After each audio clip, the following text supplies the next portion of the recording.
right যে আমাৰ যিটো LADC আছে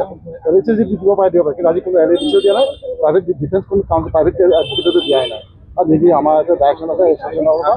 নটো এপিয়াৰ বিপদ একিউজ আছে এটা এছ'চিয়েশ্যনৰ দায়িত্ব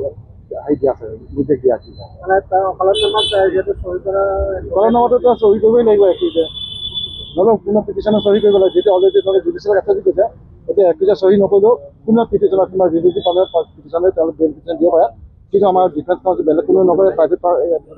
LADC কৰিলে কৰিব পাৰে বা নহয় বাহিৰৰ পৰা এডভোকেট আনিব পাৰে তেওঁলোকে অলৰেডি অভাৰ হৈ গৈছে যিহেতু তেওঁলোকে অভাৰ পুলিচক কোনো আৰু কাষ্টডি প্ৰয়োজন নাই ৰুলো নাই যে তেওঁলোকে জুডিচিয়েল কাষ্টডিত পঠাই দিয়া আছে চৰকাৰী এডভোকেট এতিয়ালৈকে দিয়া নাই এতিয়া আমি ৰিপ্ৰেজেণ্ট কৰি আছোঁ চুইটেল আছে আৰু চুইটেল as but search of the investigation of CID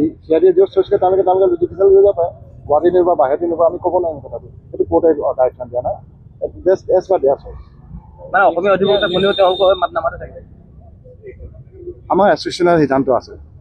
request কৰিছে অল এডভোকেটক not to appear for the accused person in particular in this case কিন্তু যিটো ৰাইট আছে ৰাইটৰ কাৰণে ডিফেন্সৰ ৰাইট আছে ইণ্ডিয়ান কনষ্টিটিউশ্যন মতে LADC